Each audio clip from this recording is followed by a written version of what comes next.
আমরা কারণ পাই না, আমরা বাইরে মিটার দুইবার আইলাম কি কারণ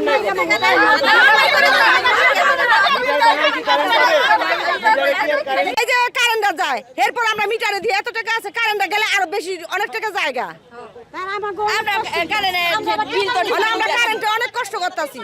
কালকে হারাটা রাত গেছে, আধা ঘন্টা কারেন্ট দিচ্ছে, 2-2.5 ঘন্টা পরে কারেন্ট আসছে, আবার গেছে আবার আধা ঘন্টা কারেন্ট দিচ্ছে, আবার 2-3 ঘন্টা পরে কারেন্ট আসছে, 3-4 বার কারেন্ট গেছে। এই অবস্থা তো কারেন্ট নিচে গা 8টা বাজে কারেন্ট আসছে, আবার ফিরে আজকে সারাদিন কারেন্ট যাইতেছে, সারাদিন কারেন্ট নিতেছে, 1 ঘন্টা 1.5 ঘন্টা সারাদিন কারেন্ট ছিল না। এত অবস্থা গরমে গরমে থাকা যায় না, বাচ্চারা পড়ালেখা করবো কেন? এই কারেন্ট না থাকলে রাতে তো কারেন্ট থাকে না, দিনে তো কারেন্ট দিনে তো এই যে দিনে সারা দিনে একটু 1 ঘন্টা কারেন্ট ছিল সারা দিনে। 15 দিন যাবৎ লোডশেডিং নাম বলিয়া তারা 24 ঘন্টার মধ্যে 12 ঘন্টায় তারা লোডশেডিং দেখাইতেছে, অনেক সময় 1.5 ঘন্টাও রাখে।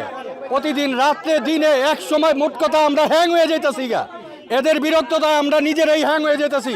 কোন সুমজানি মনে করেন যে এদের উপরে হামলা পরে খুন খারাপি হয়ে যায়, এরকম অবস্থা তারা সৃষ্টি করছে। আমরা চাই না যে তারা আমাদের যদি পল্লী বিদ্যুৎ ঠিক মতন যদি না চলাইতে পারে তারা হ্যান্ড ওভার করুক, তারা সরকারের নাম দিয়া সরকারের বিভ্রান্ত করা সরকারের দোহাই দিয়া আমাদের যেতে কোনো ধরনের উত্তেজিত না করা। আমরা শহরে রয়ে গ্রামের কি অবস্থা আমরা জানি না, হয়তো গ্রামের চেয়ে বেশি পাবেও গ্রামের মানুষের কথা আমরা জানি না বাংলা বাজার। হ্যাঁ, কিন্তু এখানে যে পরিস্থিতি ওনারা বৈষম্য সৃষ্টি করছে, আমাদের এখানে বিদ্যুৎ নাই বললেই চলে, পাশের জেলা বিদ্যুৎ আছে, আমাদের বিদ্যুৎ নাই কেন? এটা আমাদের মুন্সিগঞ্জ পল্লী বিদ্যুৎ জোনালে যারা আছে তারা অবশ্যই আমাদের সাধারণ জনগণ যারা আছে আপনার ভুক্তভোগী তাদের শুরু করবে, কারণ এইভাবে আর না। আমরা চাই সুন্দর সমাজ, আর এইভাবে বিদ্যুৎ লোডশেডিং দিবে আমরা এই দাবি মানব না। সারাদিন আমাদের কারেন্ট থাকে না, আমাদের সংসার চলাটা খুব কষ্ট করে হইতেছে।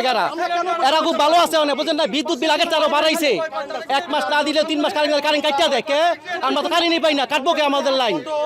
হ্যাঁ দেখবো, আমার লাইন তো আমাকে দেখতেই। 5টা বাজে কারেন্ট দিছে, সেই কারেন্ট দিছে হচ্ছে 9টা বাজে।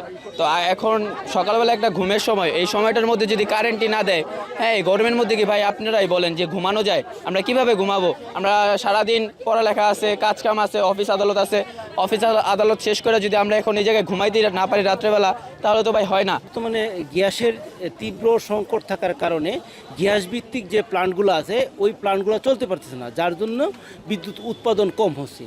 এই উৎপাদন কম থাকার কারণে বিদ্যুৎ ঘাটতি, আর গরম পড়ার কারণে একটু চাহিদা বেশি।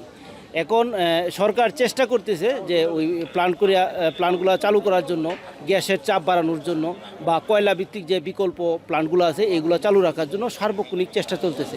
তো আশা করি 15 থেকে 1 মাসের ভিতরে ইনশাল্লাহ সমস্যার সমাধান হয়ে যাবে, এই লোডশেডিং আর থাকবে না।